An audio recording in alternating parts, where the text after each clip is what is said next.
Hi there, welcome back to my YouTube channel. My name is Anita Devi. I hope you have been well and I hope you are doing well.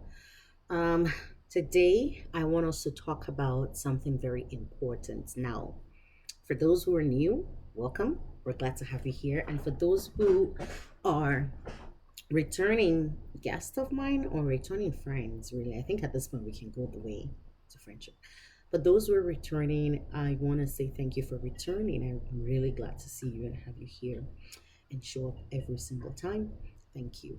Now, today I want to talk about something very important that for those who have been around or know my story long enough, have known me long enough, you know that I've been through trauma, I've been through child sexual abuse, and I want to talk about something very vital today along those lines.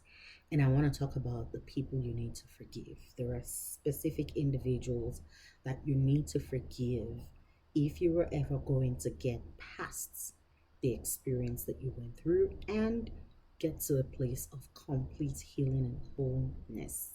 We will be back shortly.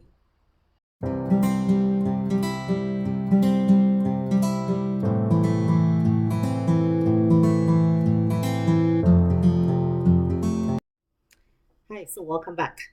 Today we are going to be talking about a very vital topic in healing journey if you have ever been through trauma.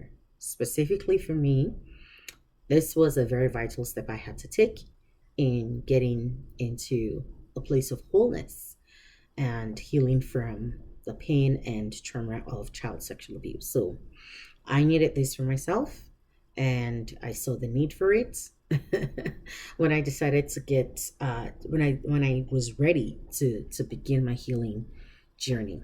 Okay, and that is the topic of forgiveness, but not just forgiveness in a general sense. Now, we're going to talk about six individuals, unique individuals you need to forgive if you ever experienced child sexual abuse. And like I said, it was something that I had to do for myself. And before I jump in to tell you who these unique individuals or entities are, I want to, point you to two key things on the importance of forgiveness. Now, there's research showing the first thing is the link between forgiveness or unforgiveness and diseases. There's research that shows that certain sicknesses are linking to or can be traced to the roots of unforgiveness. Now, as a Christian, typically, if you tell people that, and the importance of forgiveness is God says forgive, so therefore forgive. People can't relate to that, or they see God as this distant figure who doesn't care about what they feel or doesn't understand what they've been through. Spoiler alert: He does know and He does care, and then they sort of almost discard it. But now science is catching up to some of the reasons why. You don't want to be sick. The pain of trauma itself you've been through opens you up to sicknesses already. Why add to that? Because you refuse to forgive. Okay, so we're going to look at that, the people you need to forgive as well, to really get you to that place of wholeness. The other thing I want to point to on the benefits of forgiveness is that in the end, you're really not forgiving. It's not just so much about the other person, but more so even for yourself. You release yourself from the prison that you're putting yourself in. Choosing to not forgive is giving the other person power over you, and it has a way of continuing that cycle of pain in your life. So we can always talk about the power of forgiveness maybe on a different video, but I've also shared about how I was able to forgive my father, and I strongly encourage you to catch that video and watch it if you haven't. But for today, we're going to talk about these different categories of people that you need to forgive, and I just need you to know that these are vital, right, in your healing journey. Okay, so number one is the abuser. Yes, they hurt you. Yes, they raped you. Yes, they molested you. Yes, they did whatever they did. But the truth is that no matter how mad you are, no matter how offended you are, you have to forgive them. It is not negotiable. It is not negotiable, because the truth is, if you refuse to forgive them, you only empower them to continue to trap you, to continue to keep you in that place where you feel the pain. When you hear their name, your heart is racing, you're upset, you're angry, everything in you, and your body responds to the emotions of just even hearing a name. Your body responds. And guess what? When your body responds, your body actually feels a sensation of re traumatization. And that's the problem. So you see that, and how it can link back to this, how it can lead to diseases, how unforgiveness can lead to diseases. But when you forgive them, when you hear them, it doesn't trigger anything in you. Yes, because names can be triggers. It doesn't trigger anything in you. Your heart is at peace because you have forgiven them. Now I want to make this clear that if there are multiple people, it even makes it harder because you have to start trying to make sure you do a hard work to forgive each person. If that person was even close to you, so in my case, it was my father. So while there were multiple people, my father being one of them, like it was even the last place I wanted to go to process. And it was the last place that I processed. And it was the most difficult to process because this is somebody who was supposed to be an authority figure in my life. Somebody who was supposed to be a covering uncovers me. So it's really hard to forgive that one, but God helps me. And I want you to know that forgiving the person does not absolve them of their actions, all right? But it will empower you to take control of your own narrative and break free from the chains of victimhood, because that's what unforgiveness does, is that it also keeps you trapped in that cycle of victimhood, and you do not want that. So who abused you, who touched you, who raped you, who did whatever to you, as much as you may not like to hear it, you need to forgive them and you need to let them go and you need to release them from your heart. And I pray that you can do that in Jesus' name. The second group of people you need to forgive are family and friends. And I'm putting them together because, there's only so much time. Family and friends. Yes, sometimes well-meaning family members or friends can unintentionally contribute to your trauma, sometimes through ignorance, lack of understanding. When they start asking you questions like, well, what were you wearing? Why did you go there?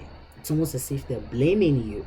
And whether or not we like it, we're probably upset at them. For me, for instance, which is crazy, and I don't think I really thought a lot about this or realized that about myself until years later. When I was talking with my older brother, he and I lived with my father together, and I never told him this, but he and I lived with my father together, and then I was talking to him about some of the things that had happened. I told him to read my book before it was published. There were key people that I wanted to be okay with me publishing before I did. And he was one of those people, and he called me and we were talking about it, and he said, well, why didn't you tell me? And immediately he said those words. I didn't say anything at that time. I don't know. I know I gave some random response. But after that call, I realized I was shaking. I went into like full-blown panic attack, anxiety attack, whichever attack. Actually, I went into something. I went into something. What was going on in my heart at that time, I did not realize until that moment that I was actually mad at him. I was mad at him, like, why didn't you see what was going on? How dare you not see what was going on? Like, you really mean to tell me you really didn't see what was going on? And all those years, I actually thought maybe he knew what was going on, but just didn't care. Like, even if you knew, like, you didn't care enough to do anything. Like, but I realized for the first time that he really, really, really, really didn't know what was going on. And I was still mad at that. I was mad. And I realized, oh my God, I was angry at him and I needed to forgive him. I needed to forgive my mother, who I told, but, didn't do anything. But instead asked me questions, that made it look like it was my fault, or asked me questions right in front of my father that only added more to my pain. I was mad at my aunties and uncles, who I felt like they should have known something was off. Like, why did they even let me go live with my father? Like, there were so many reasons. And here's the truth. When you really sit down to think about your family and friends and extend forgiveness to them, again, you're not going to absolve them of their actions and or in their cases most times, inactions. But you, in some cases, especially where there were maybe legitimate, unintended actions that were doled out at you, you start to really see their humanness or their humanity. You start to see their humanity and the fallibility of that humanity. in them, you start to see that they maybe legitimately didn't know what to do or how to address the situation.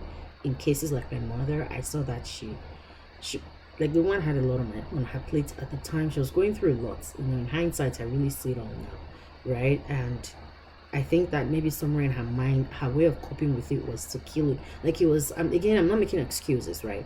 But it was just that you start to see where you can extend that grace. Start from the areas you can extend grace.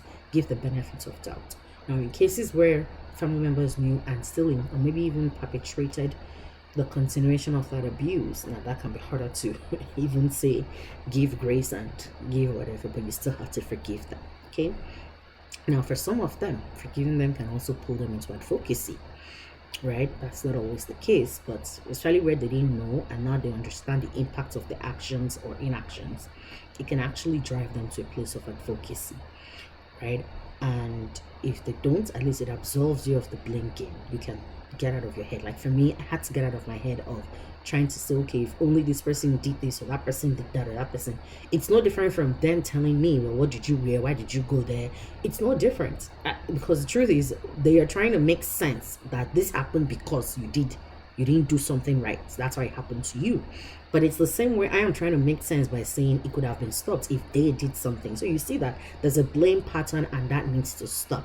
And it only stops when you extend forgiveness to them and then you are released to focus on your own wholeness. Okay, so family and friends, who do you need to forgive? Make a list. If you're struggling, I strongly suggest you pray for them.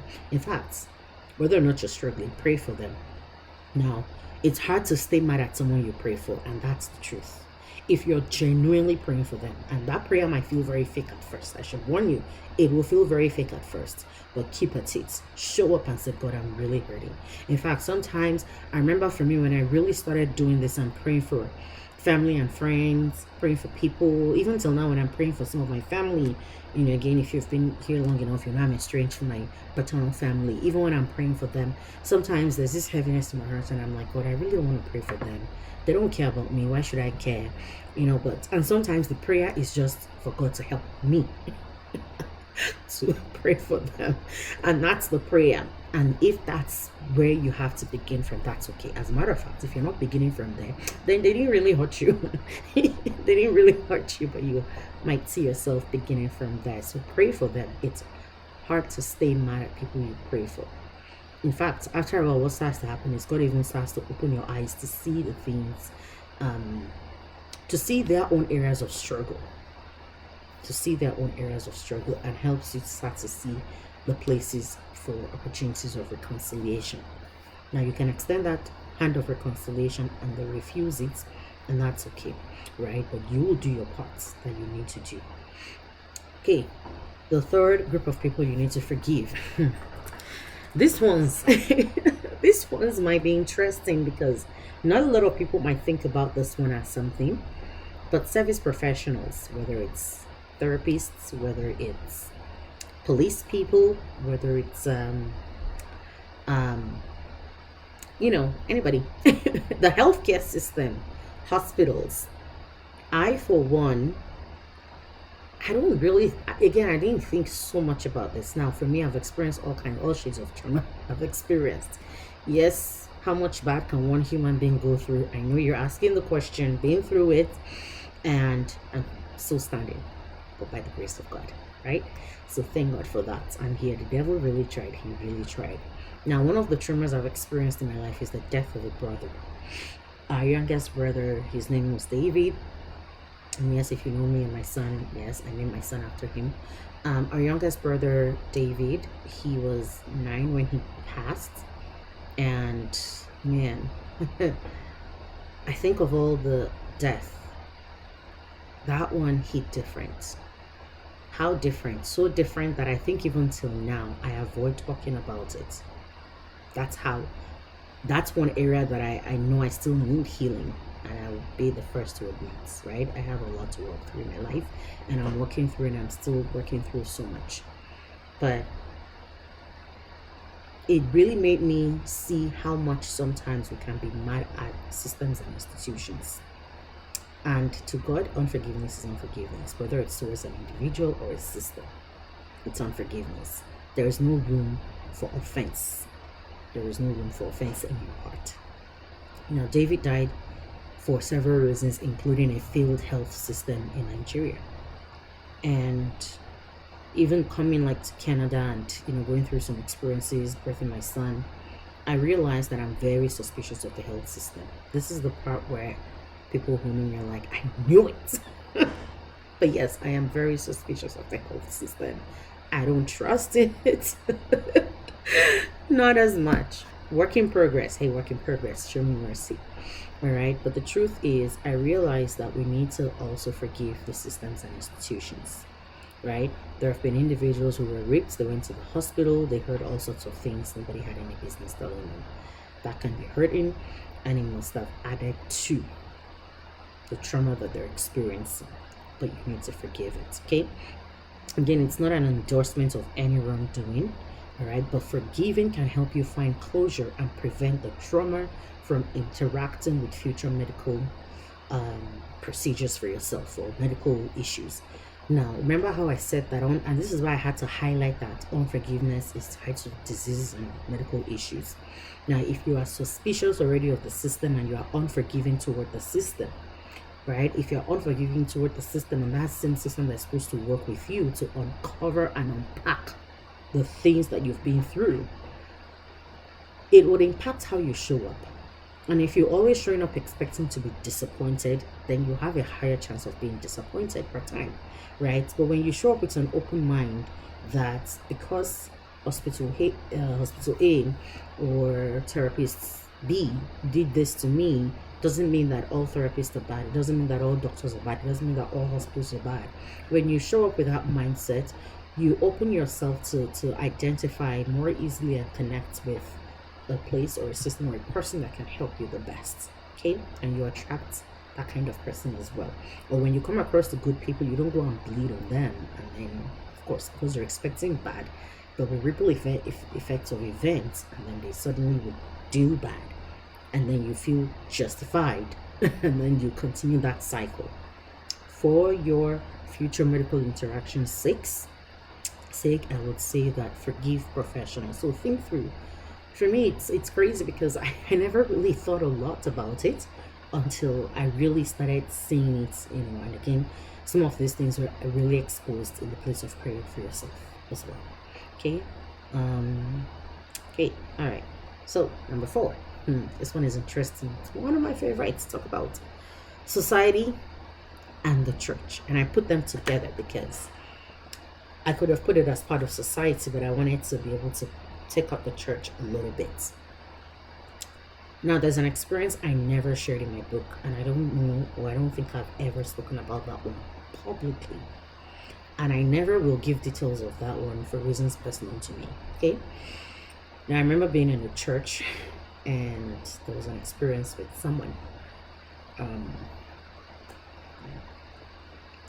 Anyway, there was an experience with someone. I never wrote about it, and I don't want to talk about it. And not because of anything. I'm very intentional in why I don't want to. I have my reasons. And I continued to stay in that church because I understood something. Now, A, the person came back and apologized. First time anybody even apologized to me for touching me inappropriately. And then B, because I had a very strong sense that my time at that place was not up. And also because at this point I was a little more, grown and matured, and I felt like, I can handle this a little bit more.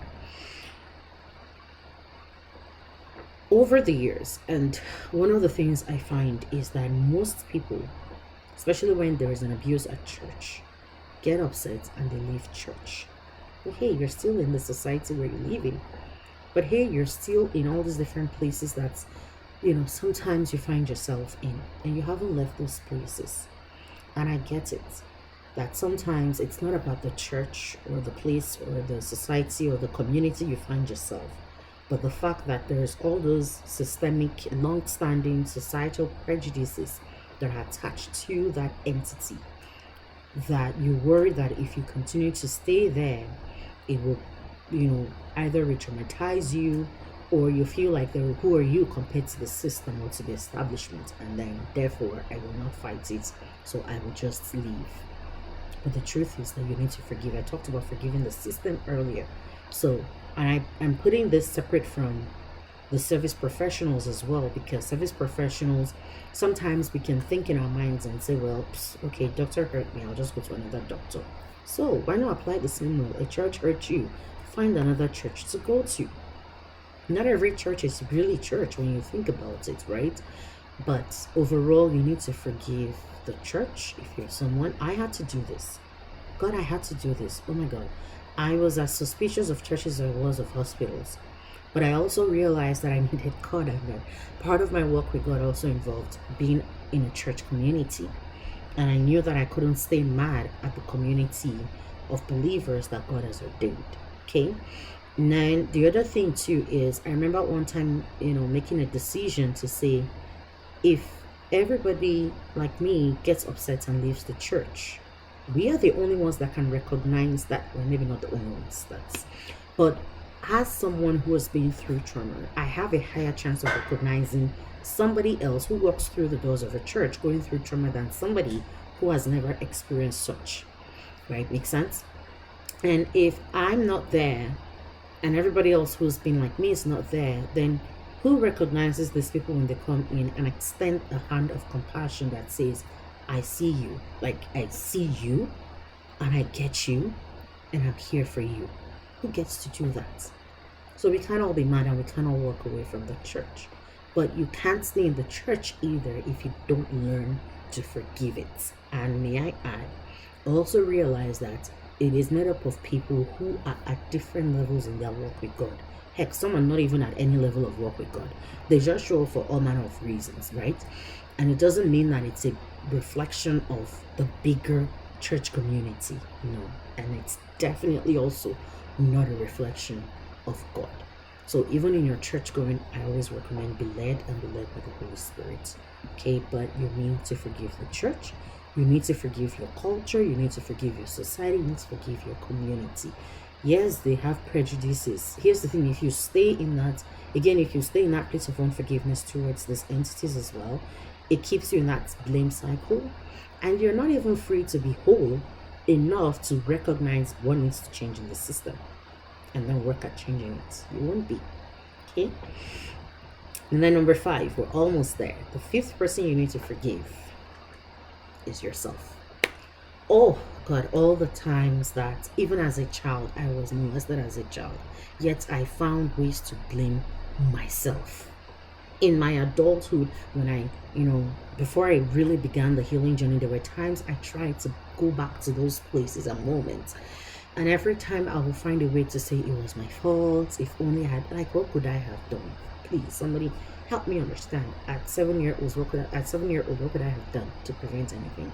Really, think about it. What could I have done? Or that I'm living with my own father who should protect me, and then he's the one molesting me. Who else would I go to if he's my father? Who else was there to go to? Yet somehow I blamed myself. And I know that this is why I said the abuser is even the least person to worry about forgiving. The 2 biggest people to forgive, one of them is yourself. It's the hardest one to forgive.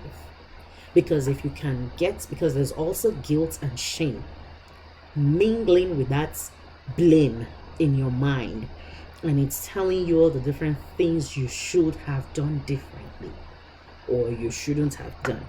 But in some instances, when you really peel it back, nobody ever asks to say, hey, somebody, by the way, I'm here, rape me. Nobody does that. Absolutely nobody. Nobody gets to ask for it. But you need to forgive yourself. You need to forgive yourself.